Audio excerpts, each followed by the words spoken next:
Sunday, July 13, 2025.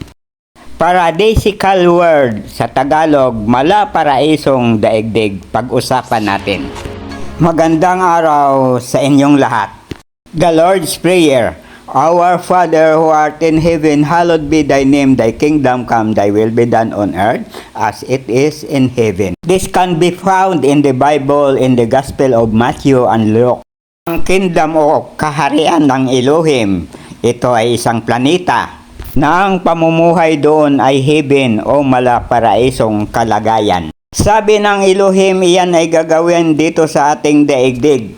Kung paano mamayang gabi 8:30 sa aking YouTube channel Stories of Uncle Paeng, ipapaliwanag ko kung paano magaganap ito sa planetang Earth. Sa malaparaisong kalagayan ay wala nang kalungkutan, puro na lang kaligayahan. Hindi na kailangang magtrabaho para mabuhay dahil lahat ay pinoprovide na.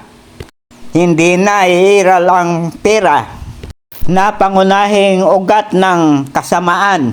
Tulad ng kalagayan sa planeta ng ating Elohim ay gagawin sa ating daigdig, na kung tawagin ay planetang Earth.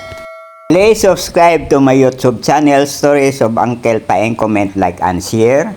Salamat sa inyong panonood.